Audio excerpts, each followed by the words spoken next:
Assalamualaikum warahmatullahi wabarakatuh. Alhamdulillah.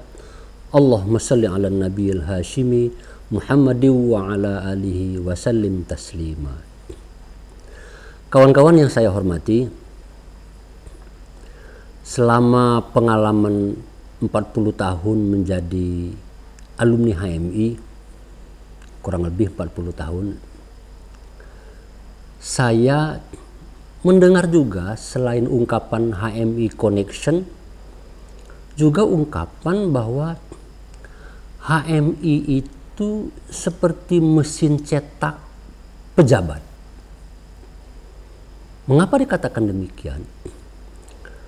Karena memang di berbagai instansi, di berbagai lembaga pemerintahan, baik di pusat maupun di daerah, jabatan-jabatan penting, jabatan-jabatan strategis itu banyak dipercayakan kepada alumni HMI.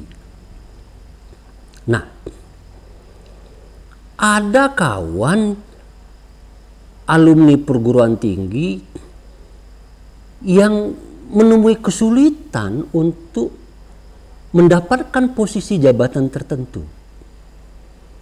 sehingga dia mengoreksi atau introspeksi dirinya sendiri dan dia temukan dulu dia tidak aktif di HMI. Wah, saya tidak bisa menjadi pejabat karena dulu saya bukan aktivis. Nyesal dulu saya tidak aktif di HMI. Ungkapan seperti itu muncul juga di berbagai tempat. Penyesalan ketika sudah meniti karir bahwa dia tidak aktif di HMI hanya gara-gara dia kesulitan untuk promosi jabatan. Kawan-kawan sekalian, memang saya temukan di berbagai tempat jabatan-jabatan strategis itu diduduki oleh alumni HMI. Tetapi itu kan bukan karena HMI-nya. Tidak mungkin HMI mengorganisasi alumninya lalu mengendalikan lembaga-lembaga pemerintahan umpamanya untuk mendistribusikan alumni menduduki jabatan-jabatan tertentu di berbagai lembaga dan instansi tersebut. Kepemimpinan di HMI itu kan hanya rata-rata 5 tahun siklusnya. Tidak mungkin pemimpin HMI punya kesempatan melakukan peran itu. Oh, kalau bukan HMI berarti alumninya. Dalam hal ini kami. Kami juga demikian. Alumni HMI yang terhimpun di dalam kepengurusan kami itu juga sudah sibuk berkonsentrasi dengan profesinya masing-masing. Karena mereka profesional, maka mereka tidak sempat sebetulnya untuk mengurusi alumni-alumni yang lain, kemudian mempromosikannya untuk menduduki jabatan-jabatan tertentu. Jadi pengurus kami juga tidak bisa melakukan tindakan itu. Pada zaman yang lalu, yang saya pahami adalah pada periode pemerintahan Presiden Soeharto. Jabatan itu kan ditempati berdasarkan merit system, berdasarkan satu sistem promosi kepejabatan dengan mempertimbangkan masa kerjanya. Dia bekerja sudah berapa lama, kepangkatannya, dia sudah berada dalam posisi golongan 3, golongan 4, umpamanya gitu kan ya. Latar belakang kompetensi kependidikannya, menyangkut profesionalitas. Dan itu semua dilakukan penilaian per tahun.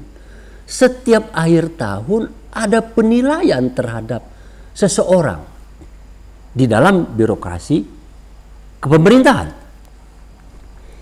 Merit system itu dirapatkan, dibahas di dalam satu sidang kepangkatan. Apakah seseorang itu layak menduduki jabatan itu? Ataukah ada orang lain yang lebih senior, juga pinter, juga kompeten, golongannya juga sama tinggi, yang lebih layak umpamanya. Jadi merit system itu diterapkan secara, dari pengalaman saya, cukup ketat. Memang saya dengar setelah periode pemerintahan sesudahnya, ya, terlalu mudah seseorang karena kepangkatannya sudah tinggi, dia guru besar umpamanya di sebuah perguruan tinggi di katakanlah luar Jawa, lalu kemudian loncat menjadi direktur atau menjadi dirjen. Dirjen itu jabatan eselon 1, direktur itu jabatan eselon 2, atau sekjen, sekretaris jenderal di sebuah departemen. Padahal pengalaman jabatannya hanya sebagai, maaf kata, umpamanya dekan sebuah fakultas, atau katakanlah rektor di sebuah perguruan tinggi. Jabatan dekan, jabatan rektor, area pekerjaannya hanya menghadapi sekian ribu mahasiswa dan karyawan. Lalu kemudian dia loncat umpamanya menjadi direktur di Jakarta, membawahi skup nasional seluruh Indonesia. Dan itu terjadi pada periode pemerintahan berikutnya. Pastilah merit system tidak diterapkan. Nah, ketika merit system diterapkan, maka alumni HMI memang punya peluang. Mengapa dikatakan punya peluang? Karena para aktivis HMI sejak di kampus dia latihan memimpin. Latihan memimpin itu kan sebetulnya latihan menduduki jabatan. Apakah itu jabatan ketua umum, jabatan ketua, jabatan sekretaris, sejak dari komisariat, korkom, lembaga dakwah umpamanya, pengurus cabang. Jadi memang dalam hal ini HM itu seperti organisasi latihan jabatan, latihan untuk menjadi pejabat. Dengan demikian kawan-kawan sekalian, wajar saja ketika dia meniti karir, dia sudah punya modal untuk menjadi pejabat. Dan orang menilai, oh dia kompeten. Coba dicek pendidikannya bagaimana. Oh oke, pendidikannya baik. Sarjana S2 umpamanya, atau S3. Bagaimana golongan kepangkatannya? Oh kepangkatannya juga sudah oke. Sudah dia golongan 4, gitu kan ya. Masa kerjanya bagaimana? Masa kerjanya sudah masuk. Dia sudah meniti karir 10 tahun, 15 tahun umpamanya, atau 20 tahun. Semua variabel dimiliki oleh alumni HMI, sehingga dia layak menduduki jabatan yang strategis itu.